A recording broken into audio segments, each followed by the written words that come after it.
Hi, this is cybersecurity expert Reginald Andre, and I've got a good one for you today. Today, we're going to be talking about Raptor Technologies, a company you've probably never heard, but if you have kids going to school or you've ever been inside a government building, more than likely they are using this technology called Raptor Technologies. So, Raptor is a firm that provides and allows schools to track student attendance, monitor visitors, and manage emergency situations. According to Raptor's website, they say they have about 5,300 US school districts, 60,000 schools around the world. And I want to thank one of our listeners, Bill. He has a few kids that goes to Broward County Public Schools here in South Florida. And he, as a parent, received this email and just doing a little more research. Apparently, Raptor's technology is also being used at Miami-Dade County Public Schools. So this company, again, is also being used in government buildings. So if you go into a school or government, there's a software, right? And they need to know who you are. They need to know who are you visiting. They also, as a school district, you have to know, was there some type of court case? Was there any type of legal issues with a student? Do we need to know information about a student? Maybe they're a threat. So think of it as a database that's holding this information and can be shared with law enforcement and teachers and so forth like that. So the issue that we have is that we have thousands of emergency planning documents from U.S. schools. We're talking active shooter emergencies. We're talking things like names, ID numbers of staff, students, parents, guardian. 800 gigabytes of files and logs linked to school software providers. Raptor Technologies is now in this data leak. Active shooter information. 4 million records that were made now to the public. Maps showing routes students should take when there's an active emergency. Detail of students who pose a threat on campus, medical records, court documents related to restraining orders and family abuse. So if someone comes and says, I want to visit my son Joe, but now they can put that person's ID and see that this is a person that shouldn't be seeing their son, name and ID of the staff, as I just mentioned. I mean, this is basically a treasure trove of information that is now out there in the dark web. I hate to put it out there, but if you have a domestic terrorist and he wants to know all about the vulnerabilities of a government, or he wants to know, well, if there is an emergency, which way are the kids going to be running out of the hallway? If you've ever been in a school or in a building and it says, this is the path, this is where when you get out your room and there's an emergency, you should go left, you should go right. Don't take the elevators, take the stairs this way. Where are they going to hide? All of this information now is out there. And 800 gigabytes of data is a lot of information. So this is very concerning. And I think, the problem is even now going into deeper. And I'm going to give you the story. So the security researcher data breaches, they learn about this. And they got a tip from someone. And now what data breaches goes and says, you know what? We're going to contact the school district because their name, we see their files, and we're going to let them know to contact Raptor Technologies. So the school districts, you've probably seen it, see something, say something, there's phone numbers, you get text, you can email. So data breaches says, all right, we're going to go ahead and email them this information, and we're also going to send them a PDF link of where they can see this so that we can prove to them that their floor plans of their school and emergency information and student information is out there on the internet. So they sent this to this secure tip line that the school district is going to manage. And guess what? Radio silence, nothing. School district does not respond. So then after that, data breacher says, you know what? All right, we sent this back to the school district December 3rd, no response. Let's go ahead and send an email to Raptor Technologies. So they sent Raptor Technologies an email. Nothing. December 5th, they sent another email saying, hey, did you get our email yesterday? You guys have a big problem on your hands right now. And then what does the email come back from Raptor Technologies? It says, hey, thanks for sending us this email. However, you sent it to our info email. You should really send this to our security email. Really? Someone read this email, and instead of saying, oh crap, let me get this to our IT department or to our CEO, to whoever, what they said is, you need to email this to security app because that's not my department. So from there, then they went out, because a lot of times too, when you have these type of incidents, security researchers, they're not really trying to put this out on the news. They really want to give companies the time to fix this and address it, especially when you're dealing with this sensitive information.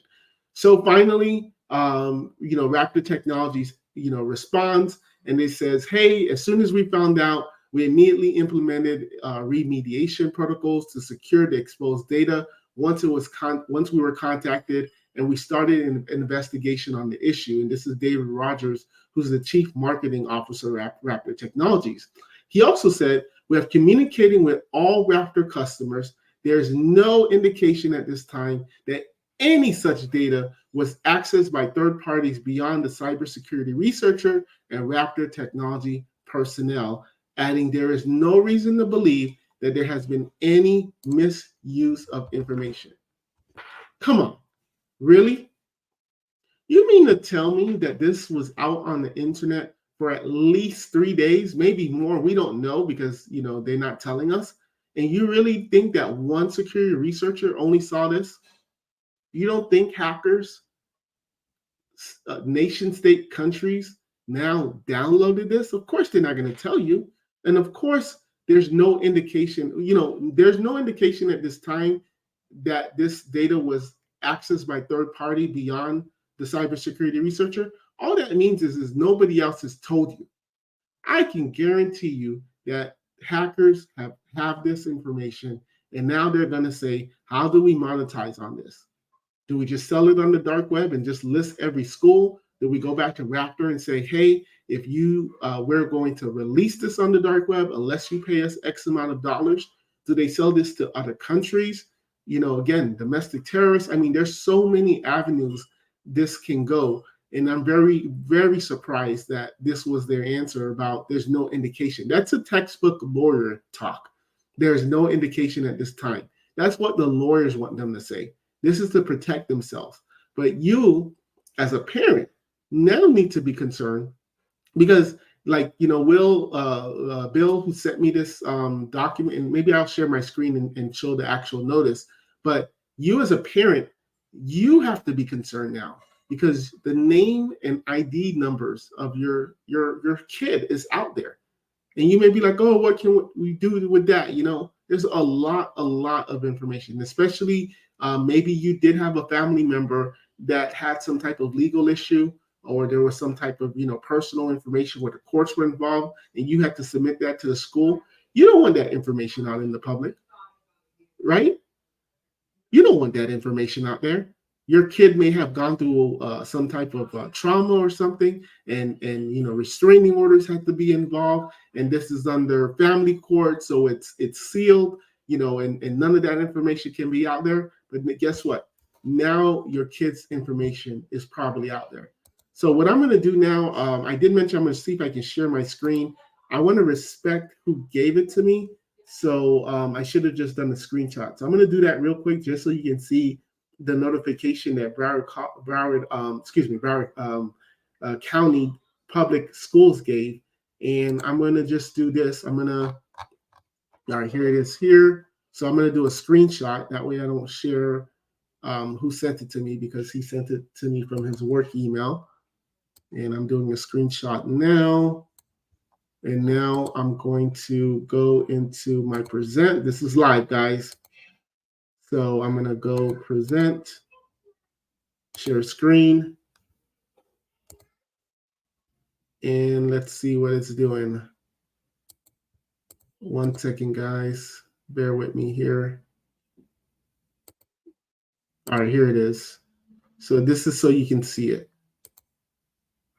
All right, so you should see it now. Perfect. So it says, Broward County, this is an important notice. This is from Broward County Public Schools, January the 13th. So remember those dates I told you. All this stuff happened back in December. So a month later, now you're hearing about this, or almost a month later. So now you have important notice. Broward County Public School parents and staff.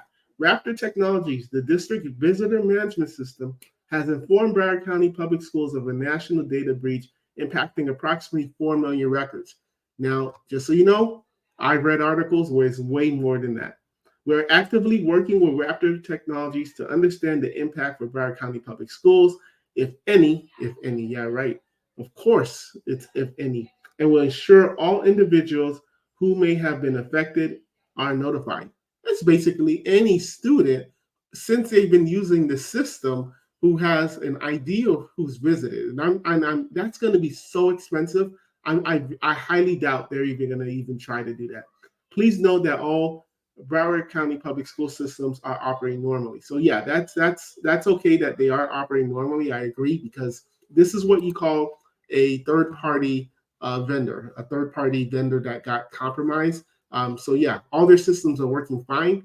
But you as a parent, what one thing that the bad guy can do is he can now say, I know your student name, your child's name, I know their email address, I know the parents' information. And now what they can do is they can send you a phishing email as if it came from your child's school district to say, your child Joe just came to school late or left school early, or such and such is requesting for pickup.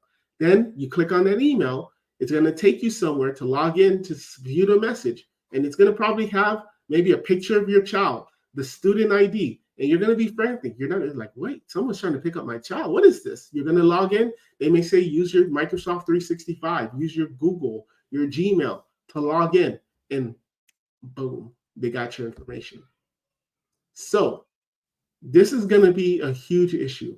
Every single person, if you have a kid that's going to these school districts, and I'm hoping the school districts does the right thing, because I told you it's going to be expensive, but I hope they do the right thing and they notify and they educate. But all they can do is rely on what Raptor Technologies is saying. And if Raptor Technology is saying, hey, there's nothing to see here, everything's okay, that's the same information that Broward County Public Schools and other school districts are going to give, because they're like, hey, this is what they told us.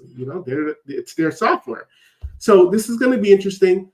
It's very sad because I've been to Broward County Public Schools and I've had to give my ID because I was doing a talk there, and they had to scan my ID. They had to get my information, my driver license information. So now my ID is in the dark web. Look at that. I don't have a kid going to Broward County Public Schools, but because I went there as a visitor, I now have my information out there. So it really sucks. And if I ever do get a notice from Broward County Public Schools, I'll let you know. But like I said, I highly doubt it's going to happen. All right. So how do we learn from this as a business owner? Well, first off, if you get an email to your info, train your staff, whoever's watching your emails, your info emails, your Facebook Messenger. And if it's anything related to security and a possible, someone saying, hey, we think this is you, or do we think there's something suspicious, make sure that there's a protocol to say, forward that to IT, forward that to the CEO, forward that to the operations, the CEO, or something like that. Make sure that emails just don't sit there. Second thing is that you want to be able to vet your third party. Now, again, we don't know yet how this happened, but you want to vet this company. You want to vet them, and you want to ask them, has this ever happened before? What did you do? What type of communication are you going to give? Because, these third party things happen all the time. It just happens again. Who knows? Even let's just say the security researcher didn't go to the newspaper to tell what happened. Would Raptor Technologies have even made this public? Think about that. This happens a lot too, where we see businesses, and I'm not saying this happened, this would have happened, but I've seen it in other businesses where there's an email compromise, there's some type of hack. They don't tell their customers. They're like, man, let's just sweep this under the rug. Let's keep on going. This is going to cost us too much and our reputation. So it's going to be interesting. All right, so we'll keep you updated. I'll let you know, Byron, if I ever get something in the mail, but I highly doubt it. And stay safe out there. And thank you again, Will, for sharing this notice with me. And please share these tips. If you guys ever get emails or you see an article and you want me to kind of dissect it and read between the lines and tell you the BS, send it over to me. We'll get that going for you. All right, bye-bye.